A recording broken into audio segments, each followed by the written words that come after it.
प्यारे अधिवक्ता साथियों, सभी को हमारा प्यार भरा नमस्कार। आप सभी लोग अपने अपने अध्ययन में पूरी तन्मयता के साथ लगे हुए हैं, ये मुझे भी पता चलता है। वो मात्र इसलिए नहीं पता चलता कि हमसे जो प्रोग्राम से जैसे टेस्ट सीरीज से जुड़ा है, जीएस की क्लास से जुड़ा है, तो लाइव तो अनुभव केवल यही हो पाता है कि जैसे कोई व्यक्ति कोई क्लास देखा और उस पर अपनी प्रतिक्रियाएं दी। तो हर दिन तो कोई प्रतिक्रिया नहीं करेगा, लेकिन ये है कि एक अंदाज़ा चलता है कि इसने कितनी गहराई से चीज़ों को समझा। ऐसे ही जूनियर डिवीज़न हो चाहे उच्चतर न्यायिक सेवा हो, उसमें आपकी कर्तव्य परायणता ही बताती है कि आप कितने सतर्क इंसान हैं। चूँकि ये जो प्रतियोगिता परीक्षाएं हैं यूपीएससी को छोड़कर, मैं साफ शब्दों में कहना चाहूँगा, यूपीएससी इस चीज़ से अभी तक बची हुई है। मतलब वहाँ ये नहीं कह सकते कि वहाँ लड़का सेलेक्ट हुआ है तो जैक से सेलेक्ट हुआ है, जुगाड़ लगा लिया है। ये सब आईएएस में नहीं है। लेकिन जुडिशरी और नॉन जुडिशरी जो भी स्टेट लेवल पे हो रही है, साफ नहीं है। इसलिए ऐसे प्रकार के लोग जो थर्ड कैटेगरी से अंदर जाते हैं, हमारी किसी भी दिन की बात इन लोगों के लिए नहीं है। और ना ये भी मैं जानता हूँ ये हमको सुनेंगे क्यों, हमारी ज़रूरत क्यों है, लेकिन हम बार बार हर दिन लगभग तीसरे दिन ये टोकते क्यों हैं? क्योंकि हमारे हक को छीनने वाले यही हैं। या मैं व्यक्तिगत तौर पर इस YouTube चैनल से ये कहने में मुझे तनिक भी गुरेज नहीं, आज तक मुझे अगर सफलता नहीं मिल पाई है तो मैं एक सबसे बड़ा कारण मानता हूँ कि जिन लोगों को अंदर नहीं जाना चाहिए था, अगर पूर्ण ईमानदारी बरती गई होती तो ये लोग अंदर नहीं होते। ये लोग के अंदर जाने से एक चीज़ और लगातार वो बढ़ती है, आप भी सहमत होंगे। ये कोई इस साल की घटना नहीं है। जब से प्रतियोगिता परीक्षाएं हो रही हैं, थोड़े ज़्यादा स्तर पर हर सरकार में हर समय रही हैं। कभी कभी ये ज़्यादा जब उभर जाता है तो कहते नहीं कि ज़्यादा मवाद भर गई है तो बहेगा। तो वैसे ही ये जो आप देखते हैं, कुछ लोग ऐसे होंगे पढ़ाई लिखाई में आपके संगी साथी जो बिल्कुल बेपरवाह होते हैं, उनको न लिखने से मतलब न पढ़ने से मतलब वो खरीद कर सब लाए हैं। और ऐसा मौका आ सकता है कि आपके सामने वो सिलेक्शन लाकर भी दिखाएं या आपको चिढ़ाएं। तू देखता रह गया और देख, मैं बुलेट से पूरा धड़ धड़ दौड़ता था, तेरे लिए तेरी तरह मैं तेली के बैल की तरह काम नहीं करता था, देखो मेरा सिलेक्शन हो गया।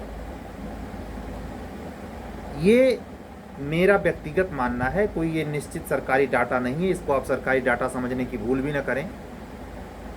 5 से 25% तक झूलता रहता है।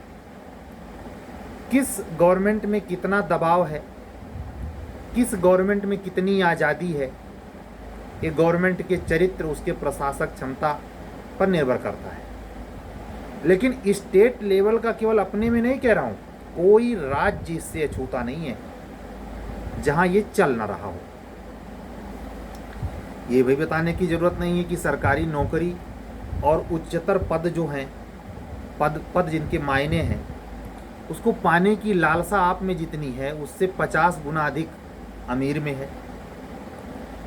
और कहते हैं कि पैसे से सब कुछ बिकता है, खरीदा जा सकता है। प्यार भी, दुलार भी, संपत्ति भी, प्रतिष्ठा भी, पद भी, सब कुछ का मतलब समझें, भगवान भी खरीदा जा सकता है। पैसे में इतनी ताकत है। ईमानदारी बनाम बेईमानी, ये आज की लड़ाई नहीं है, हमेशा हर युगों में रही है, रहेगी, क्योंकि एक दूसरे का अस्तित्व ही इसी पे टिका होता है। तो मैं जब पर डे बात करता हूं तो मुझे ना चाहते हुए भी इसमें टोकना इसलिए पड़ता है, क्यों, वो हमारे जख्म को तो हरा करता ही करता ही। जो बच्चे पूरी मेहनत कर रहे हैं, पूरे योग्य हैं, इंटरव्यू फेस करते हैं और अंतिम सफलता नहीं पाते, वो उनसे मेरा हाथ जोड़ के प्रार्थना है, बहनों, बंधुओं, भाइयों, अपने को कोसिए मत। कुछ कालनेमी भी हैं, सिकंदर, जो सेट करके अंदर जाते हैं, वो आपकी सीटिया पे बैठे हैं। आप ये मान के संतोष कर लीजिए कि पिछले जन्म में आप उनकी सीटिया पे बैठ गए थे, इस जन्म में वो भुना रहे हैं। दयो दयो आलसी पुकारा। अगर आप बगैर एविडेंस के सरकार के खिलाफ आवाज़ उठाएंगे, तो अगर एविडेंस के साथ उठाएं तो भी तो आपका मुंह बंद कर दिया जाता है, और अगर बगैर एविडेंस के उठाएंगे तब तो आपका कोर्ट कंटेम हो जाएगा कि नहीं हो जाएगा। तो निराश होने की जगह पर ये मान के चलें कि हमारे हक पर, यानी जहां मुझे पहुंचना था, उस पर कोई काठ का उल्लू बैठा है। काठ का उल्लू अगर नहीं बैठा है तो आप जाइए ना एग्जीक्यूटिव एरिया में। ये जो तथाकथित एसडीएम हैं, न्यायिक अधिकारी हैं, इनके कोर्टवा में जाइए जरा, इनका पोजीशन तो देखिए। इसलिए मैं कहता हूं, आप लोग को अगर सरकारी सर्विस नहीं मिली तो आप इनके दिमाग की नस में बल डाल दीजिए अपने दिमाग से, या तो अपना ये तबादला करवा लेंगे। मैं गारंटी दे रहा हूं, जो पढ़ लिख कर नहीं गया है अंदर, चाहे वो एग्जीक्यूटिव कुर्सी पे बैठा हो, चाहे नॉन एग्जीक्यूटिव पे बैठा हो, दिमागदार से वो डरता है। हमेशा वो लेन देन के चक्कर में लगा रहता है, और बड़ी सफाई से लगा रहता है कि हाई कोर्ट ना उसे देखने पाए, उसे कोई उच्च पदाधिकारी उसका लीक ना करने पाए, उसकी रिश्वतखोरी किसी के मत्थे न लगे, नहीं पता लगे कि करप्शन ब्यूरो इंक्वायरी बैठ गई। और कोई दूध का धुला नहीं है, नीचे से लेके ऊपर तक।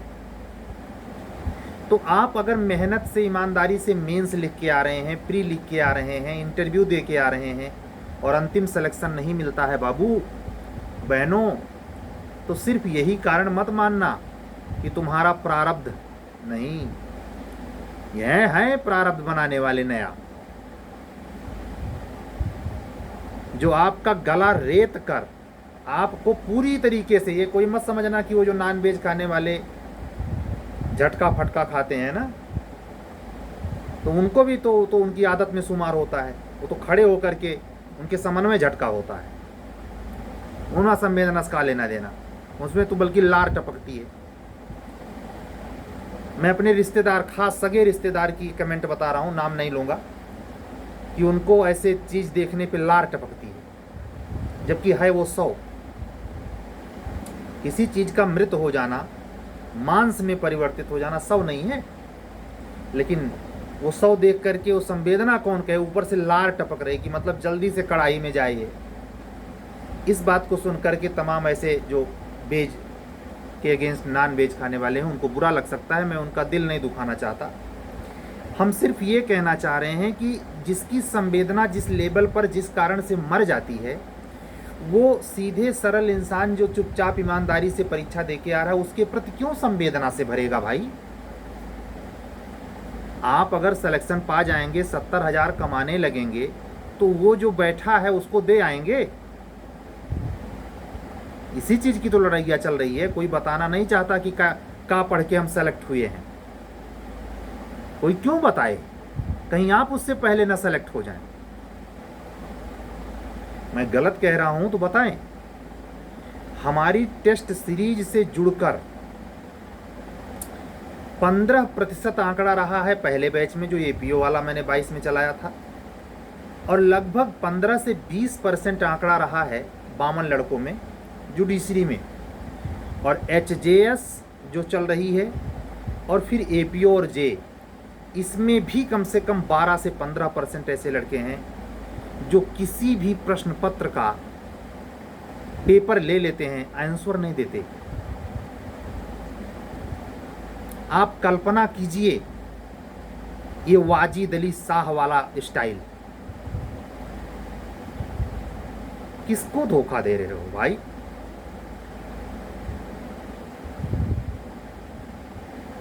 हमको पैसा पेमेंट करके हमसे प्रश्न पत्र ले लेना और उसमें कर्तव्य परायणता नहीं। ऐसे कुछ लोग पैसे पेमेंट करके शेड्यूल लेते हैं। मैं कल भी बोला था आपसे, ये कैसे लोग हैं? ये कैसे लोग हैं? भेड़ियों का कोई और चेर नहीं है। और एक लड़का वो है जो ईमानदारी से हर पेपर दे रहा है, इंटरव्यू तक जाता है, उसका कोई जैक नहीं है, अंतिम सिलेक्शन नहीं होता है। क्या किया जाए? भगवान की इस लीला को, लाइफ ऑफ कर्मा को क्या कहा जाए? गधे को तिलक काहे लग जाता है? और ये सामाजिक अवधारणा कहां पनप की गई है कि डॉक्टर का लड़का डॉक्टर ही होगा, चोर भी तो हो सकता है। तो हमने जो मनगढ़ंत अवधारणा बनाई है, क्या मनगढ़ंत अवधारणा है कि हम जिस कास्ट से हैं हमारा लड़का भी उसी कास्ट का होना चाहिए। हमने ही ये खेती बोई है। अब बड़े गट्स के साथ शादी विवाह कर रहे हैं, बुला लेते हैं रिश्तेदारों को। मतलब जहां आप इमेजिन कीजिए, मैं एक चित्र खींच रहा हूं, किसी भी कास्ट की अगर शादी या तिलक हो रही हो तो जिस बिरादरी की हो रही है उससे गैर बिरादरी वाला कभी जुड़ पाता है? न्योता देने भले चला जाए, उसको गोपनीय विभाग में जाने की छूट मिलेगी। ओबीसी कैंडिडेट हो तो जनरल के यहां नहीं, जनरल हो तो ओबीसी के यहां नहीं। बस केवल एक औपचारिक रिश्ता निभाता है आदमी। चिपका किससे हुए है? अपनी बिरादरी से, अपने धर्म के लबादे से, अपने प्रतीक से। तो वो पढ़ाई लिखाई में भी है, ऐसा मत समझना। वहां भी सिपा सालारी है कि हम जब लाट साहब के बेटे हैं तो हमारा सिलेक्शन कैसे नहीं होगा। और हवा कौन दे रहा है ऊपर से? हर बार की जो वैकेंसी आती है उसमें लाट साहब और लाट साहब के बेटे दोनों लग जाते हैं दीमक की तरह, और सफल भी हो जाते हैं। मैंने कहा ना 15 से 25% का एक अनुमानित अंदाजे का आंकड़ा, कोई सरकारी डाटा नहीं। आप लोग भी इससे सहमत होंगे। तो जब ये सब घटनाएं आप देखते हैं तो कलेजा दहल जाता है। क्या पढ़ें, कितनी बार प्री दें, मन हताश हो जाता है। ये सब बातें मैं लगभग 13 मिनट से इसलिए कर रहा हूं कि ऐसा होता हुआ रावण के समय में जितनी निरीह आबादी थी देख रही थी कि कैसे आता है, निर्दोषों को काट कर चला जाता है। तैमूर लंग 1498 के आसपास आकर के दिल्ली काट कर चला गया, पब्लिक देखती रही। उसका भी वक्त आया, दुनिया से गया। अत्याचार करने वालों का क्या होता है? कोई यहाँ हमेशा रहने आया है? ऐसे ही जो आपके पदा पे जाके बैठ रहा है वो क्या हमेशा रहेगा इस धरती पे? जरा सोचिए, जिसका समाज में सबसे उच्च गरिमा से भरे हुए पद पर बैठने का ठीकरा लगा हो और आकंठ हो, भ्रष्टाचार में डूबा हो, खुद जानता भी हो कि मैं ये कृत्य रोज करता हूं, वो किसके लिए कर रहा है? अपने के लिए कर रहा है, अपने बच्चे के लिए, अपने लिए। इसी के लिए तो गलत काम कर रहा है। सोच रहा है कि जब इस पद पे आ जाऊंगा, इससे ऊंचे ओहदे पे चला जाऊंगा तो हमारा बड़ा नाम होगा, हमारे पास दौलत होगी, हमारे पास पद होगा, हमारी प्रतिष्ठा होगी, हमारी आनक होगी। इन्हीं सब के चक्कर में वो क्या ईमानदारी नहीं जानता, लेकिन ईमानदारी का वो कट्टर शत्रु है। जैसे ये सत्य है कि कोई व्यक्ति कट्टर ईमानदार होता है, वैसे कोई व्यक्ति कट्टर बेईमान भी होता है। कट्टरता सिर्फ ईमानदारी में नहीं होती।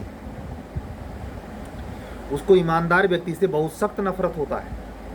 इसीलिए सरकारी किसी भी भाग में चले जाइए, गैर सरकारी की तो नहीं कहूँगा क्योंकि वहाँ खोपड़िया चूसक काम होता है, कमरिया तूड़, लेकिन सरकारी विभाग में क्या है कि वहाँ ईमानदार व्यक्ति को वैल्यू मिलता नहीं। इसका मतलब क्या होता है, हर व्यक्ति कहते नहीं कि पूरे कुएं में भांग पड़ी है, ज़्यादा मनी इकट्ठा करने के चक्कर में रिश्वतखोरी में लगा है, छोटे से बड़े स्तर पर सब।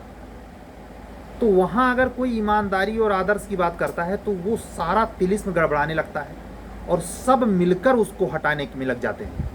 तमाम ऐसे पिक्चर्स आप देखेंगे, ये उपदेश, ये शास्त्र, ये नीति की बातें बिल्कुल धरी की धरी रह जाती हैं।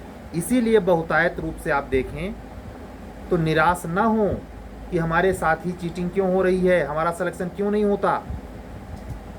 ये हमेशा, और ये भी भ्रम में मत पालिएगा कि सतयुग में ऐसा नहीं था। अरे सतयुग, द्वापर, त्रेता सब हमेशा ये रहेगा, हमेशा ही ये जो गलत तरीके से अंदर जाने वाले हैं इनकी संख्या रहेगी ही। इनके चक्कर में निराश होकर वर्तमान का समय रद्द नहीं करते। फला व्यक्ति पावर वाला है, उसका बाप बड़े वहदे पे है, वो नहीं पड़ेगा भाई, उसके पास अकूत पैसा है, कहीं गाड़ी यहाँ कुदाएगा, कहीं गाड़ी वहाँ कुदाएगा, इतना मोटा अंगूठे का वो जंजीर सोने का पहन कर दिखाएगा, यहाँ वहाँ पहन के दिखाएगा, ऊंचे फलाट में रहेगा, रोज गाड़ी बदलेगा, रोज कपड़े बदलेगा। इससे आपका क्या लेना देना, क्यों फ्रस्ट्रेट होते हैं?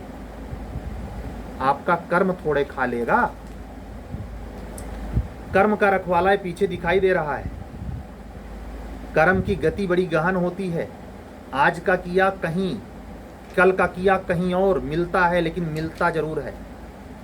तो जो नए रूप से विकर्म तैयार करके आपका अगर वाकई में हक छीन लिया है, तैयार रहे वो, आने वाले समय में उसका भी नंबर आएगा। और अगर आपने पहले छीना रहा होगा तो हिसाब बराबर हो गया। दोनों स्थितियों में तनाव लेने की क्या ज़रूरत है। लेकिन हम कितनों कहें, मैं खुद उस दौर से गुजरा हूँ और आप लोगों से ये कहना चाहूँगा बाबू, ये बहुत कष्टकारी होता है कि आखिर ऐसा हम लोग में क्या कमी है, हम क्या लिख दें, मेंस में, प्री में हमारी क्या ऐसी, कौन सी ऐसी कमी रह जा रही है कि हमको सिलेक्शन नहीं हो पा रहा। कॉपी देखने के बाद ये बात वस्तुतः सत्य है कि काफ़ी बड़े स्तर पर हिंदी माध्यम में कमी है। लेकिन मैं ये भी कहूँगा साथ ही साथ, बहुत सारे ऐसे बच्चे हैं जो कमी नहीं है लेकिन अंतिम चयन नहीं पा रहे हैं। हम उनको क्या कहें? आज की बात हम उन्हीं बच्चों को निवेदित कर रहे हैं, डेडिकेशन हमारा है कि वो इन प्रकार के विलासी, मुफ्तखोर, रिश्वतखोर, करप्ट, कैरेक्टरलेस, ऐसे प्रकार के व्यक्ति से जो पद प्रतिष्ठा पर पहुंच जाने वाले हैं, पहुंच चुके हैं, कई बार कह चुका हूं, उनको सम्मान करने की कोई ज़रूरतें नहीं है, लेकिन उनसे प्रभावित होकर घबराने की भी ज़रूरत नहीं है। अगर परमात्मा आपके कोटे में इतने भ्रष्ट युग में, इतने भ्रष्ट समय में अगर ईमानदारी से जाना लिखा तय किया होगा, जाएंगे आप, करते रहिए। हमारे कहने का मतलब सत्य कर्म, निष्ठा से किया गया प्रयास आपको अगर हो सकता है बाई चांस जिस पद सेवा के लिए प्रयासरत हैं नहीं मिल पाए, तो आप जिंदगी में ये पक्का यकीन रखिए, ये परवरदिगार इस पर निगाह रखता है और आपको किसी न किसी रूप में, अब ये मत पूछिएगा सर किस रूप में, नेकी कर दरिया में डाल वाले थ्योरी के हिसाब से किसी न किसी रूप में वो आपके पास वापस आएगा। तो मेरे कहने का मतलब निराशा में आकर, हताशा में आकर, ये अपने यार मित्रों को नज़दीकी में देख कर कि यही भी घूम रहा था बुलेट से, भैया जज हो गया, ऐसा सुनने में आता नहीं, इतनी कम एज में कहीं सफलता मिल गई है, फला ढिमका जो भी। मैं उनकी बात नहीं कर रहा जो मेहनत से होते हैं, वो कम एज में भी हो सकते हैं, ज़्यादा एज में भी हो सकते हैं। मैं बात सिर्फ आज थोड़ी देर के लिए शुरुआत में ही केंद्रित हो गया, जो करते कुछ नहीं हैं, केवल सिप्पा, सलाह, रिश्वतखोरी, इसके मदौलत से गलत तरीके से अंदर जाते हैं और आप पर एक दबाव का कारण बनते हैं। मैं क्यों चर्चा किया कि हमारे टेस्ट सीरीज से जुड़ने वाले ऐसे आलसी प्रवृत्ति के लोग हैं, उन्होंने ऐसा नहीं कि हमको पैसा नहीं दिए, दिया है, लेकिन नहीं, बहुत बड़े लोग हैं भाई। हमें कभी कभी बहुत मतलब समझ में आता है कि जैसे लगता है कि मतलब ये भावना होती है ना कि हम खरीद लिया है हमने, मतलब ये भावना आती है कि तुम बने ही हो, तुम करो, हम करवाएंगे तुमसे। समझो, ये नशा पैसे का। मतलब आप सोचिए, जिस मकसद से वो जुड़ा है आदमी उस मकसद को फुलफिल नहीं करेगा, और एक बार दो बार मिस्टेक कर दे तो मान लीजिए उसकी तबीयत खराब है। लेकिन अगर कंटिन्यूअस 25 और 30 टेस्ट की हमारी टेस्ट सीरीज रहती है, 25 से नीचे रहती ही नहीं, और किसी प्रश्न पत्र में कोई जवाब न दे, अंदाजा लगाइए उस व्यक्ति का।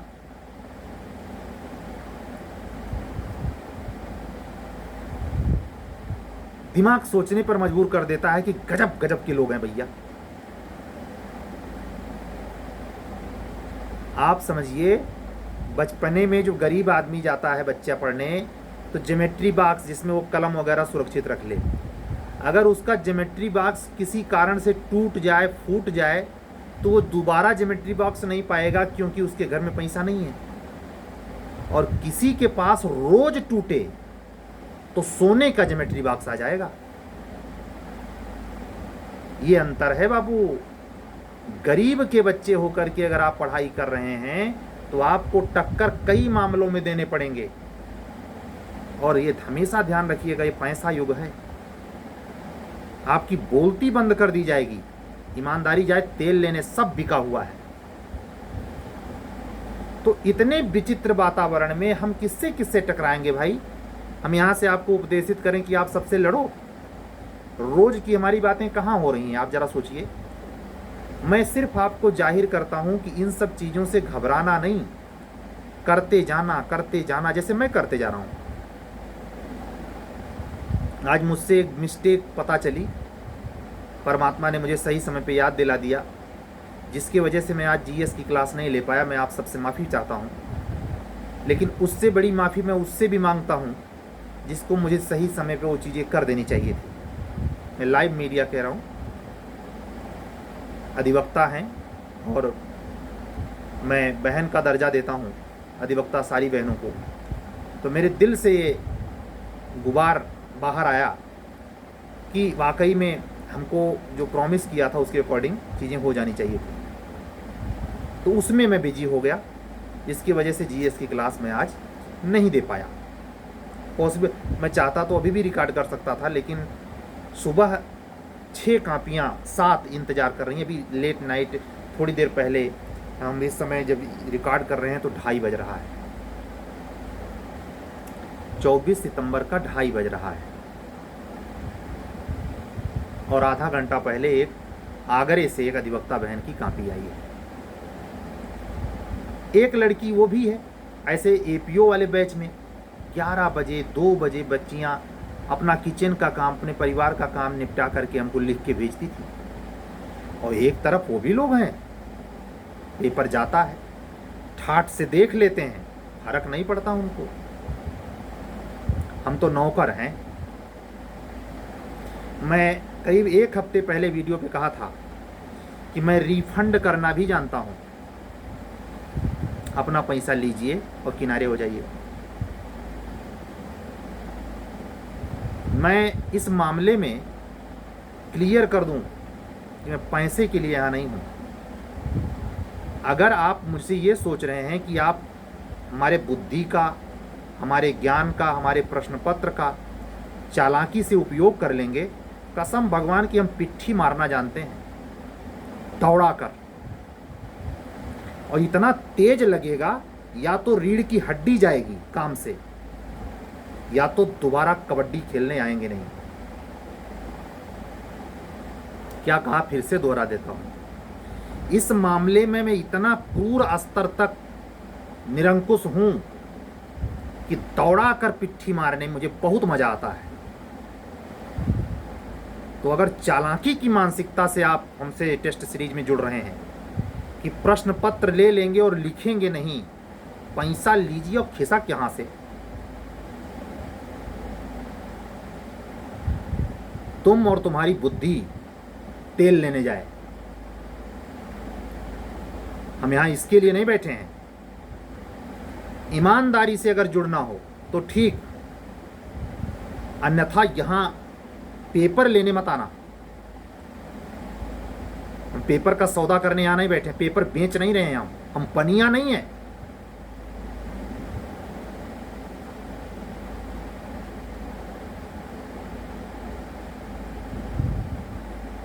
और एक बात और, मेंस की टेस्ट सीरीज से जुड़े हुए सभी अधिवक्ता बंधु और बहन कान खोलकर सुने। पेपर पहले ना मांगें। उस टेस्ट सीरीज से जुड़कर हमारा नाम बदनाम करने की कोशिश नहीं कि हम टेस्ट सीरीज भी दिए थे और उखाड़ कुछ नहीं पाए। अपना इंतजाम किए बैठे हो, वहां पे परवा पहले मिलेगा आपको, 1 सेकंड पहले नहीं मिलता। तो जैसे आप व्यवहारवा कर रहे हो, ये तो नोटे कर रहा है, लेकिन अगर हमारे सामने प्रश्न आया कि हमारा कहीं नहीं हुआ, तो हम उस प्रकार के इंसान नहीं हैं कि हम चुप रहेंगे। अरे हम टिकट कटा के आपके समनमा पहुंच जाएंगे महाराज। जुबनिया काट नहीं लेंगे, हलक डाल के खींच लेंगे। भगवान राम को एक जुबान कहा था ना, तो सीता जी को निकाल बाहर किए थे धोबिया ने। हम उससे भी हरामी पीस हैं। ओझा सर का नाम सुना होगा, वो तो बेचारे जो चला ही रहे हैं, बहुत झेला है जॉन। तो हम साफ शब्दों में कहेंगे, या तो टेस्ट सीरीज से जुड़ना मत, और अगर जुड़ना तो चाहे टूटा फूटा ही सही, लेकिन आप लिख तो यार। ये क्या तरीका है? कौन सी बेहूदगी की सीमा क्रॉस है कि मतलब प्रश्न पत्र पे प्रश्न पत्र जा रहा है और आप जुमूस नहीं खा रहे हैं? क्यों? ये हमने तो पेमेंट कर ही दिया है। हम वाजिद अली शाह के जमाने से बड़ा पैसे पे नशा है। अपना पैसा और तो अपना ये तुर्रा साइड लेग किनारे।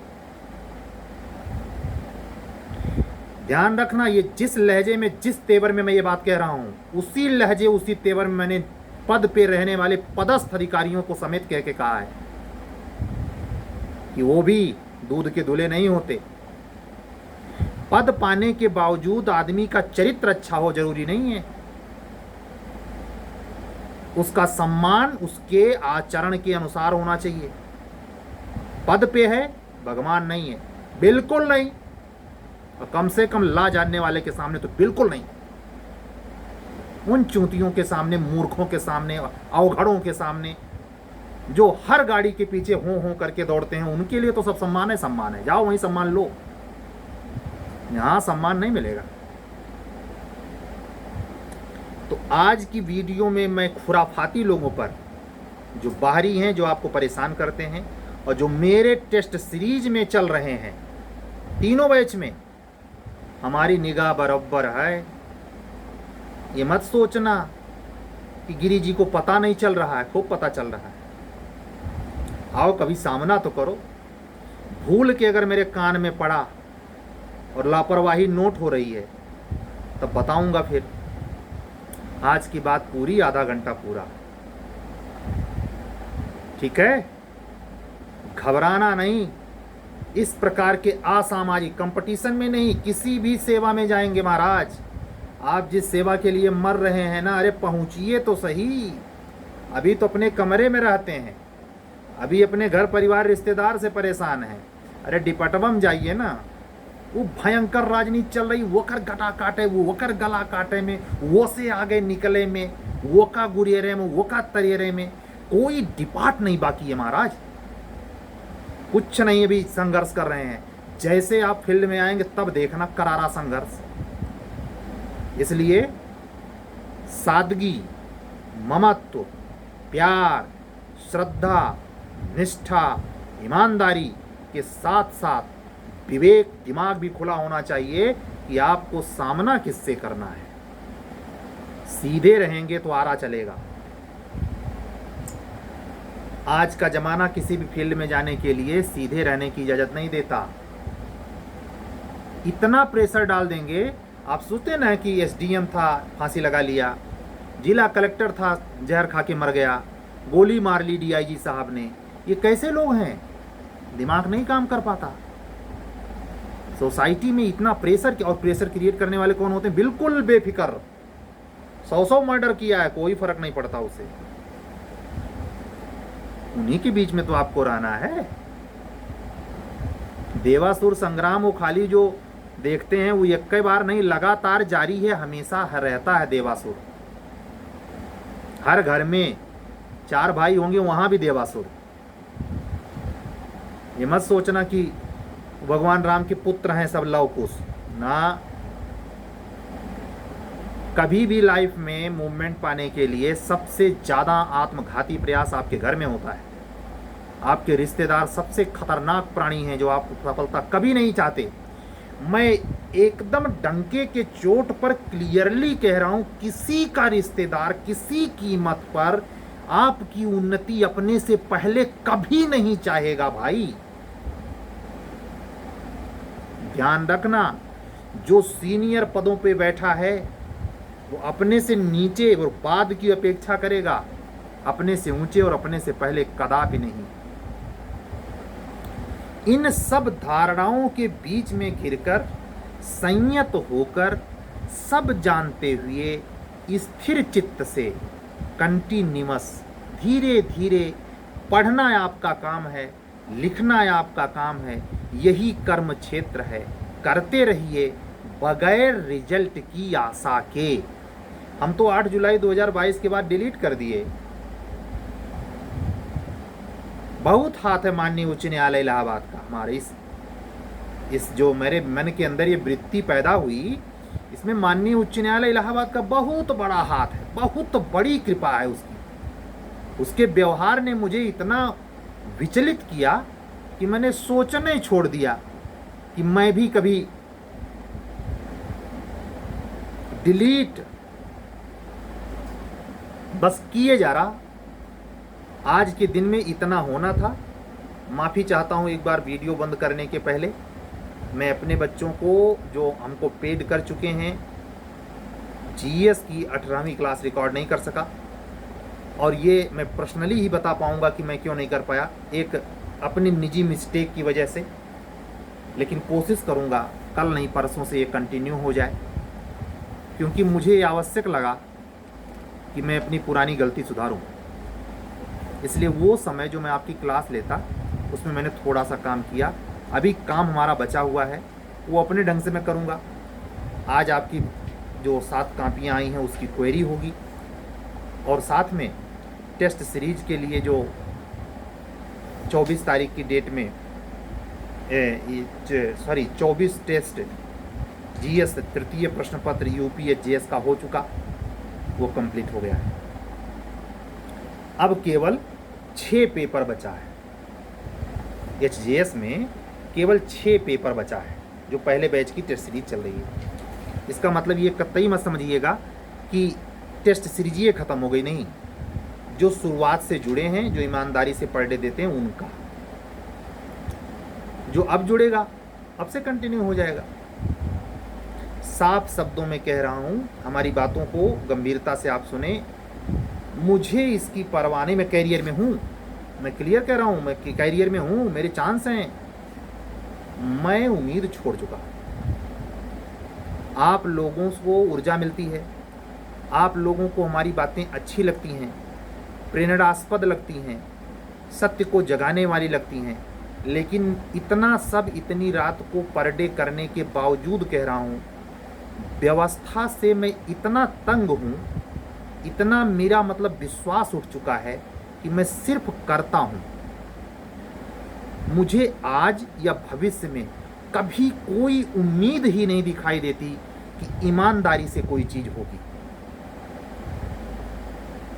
इतनी ज़्यादा सड़ांध है।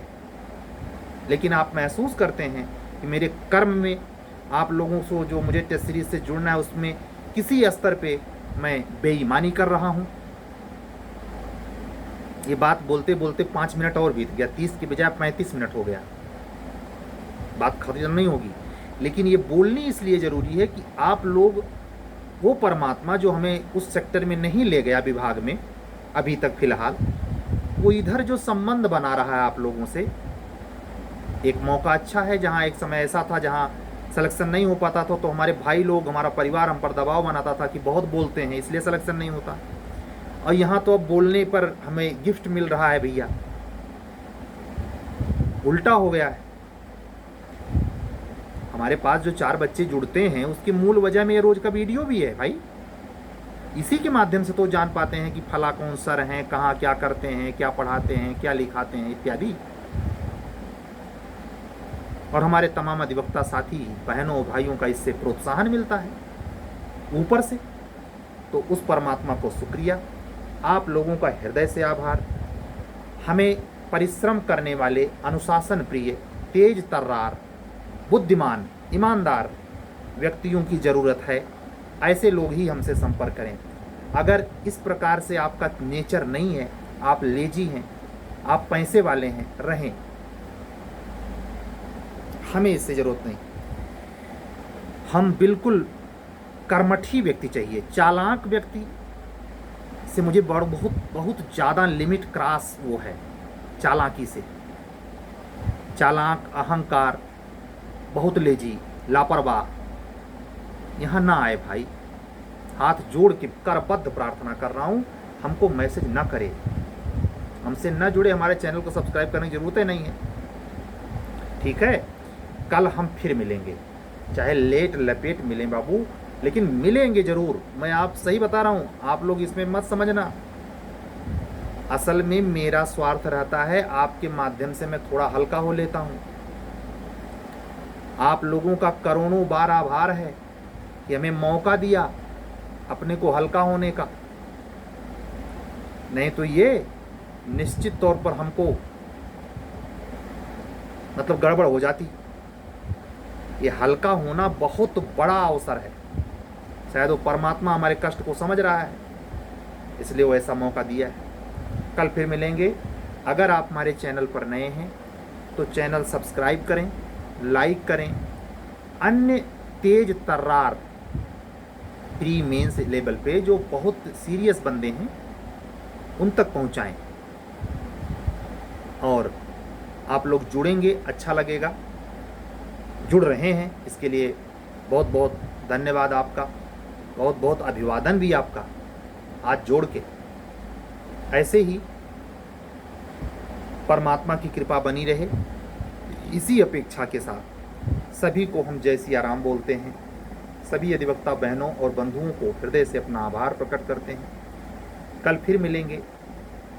अगर हमारे इन सारे टेस्ट सीरीज के जो कार्यक्रम चल रहे हैं, यूपी एचजेएस को लेकर, जूनियर डिवीज़न को लेकर, यूपी एपीओ को लेकर और यूपी, इन तीनों परीक्षाओं के लिए जीके की भी क्लास हमारी चल रही है। इन चारों प्रकार के प्रोग्राम में से किसी में या एक से ज़्यादा में आपको ज्वाइन होना है तो व्हाट्सअप नंबर यहाँ किनारे दिखाई दे रहा है 7705090393 पर आप हमसे जुड़ सकते हैं। कल आप लोगों ने प्रश्न का उत्तर सही दिया है। किसी अधिवक्ता बहन ने 420 को चीटिंग में किया है। काफ़ी लोगों ने सही जवाब दिया। इससे लगता है कि आप हमारा उतनी लंबी आधे घंटे की वीडियो पूरा देखते हैं।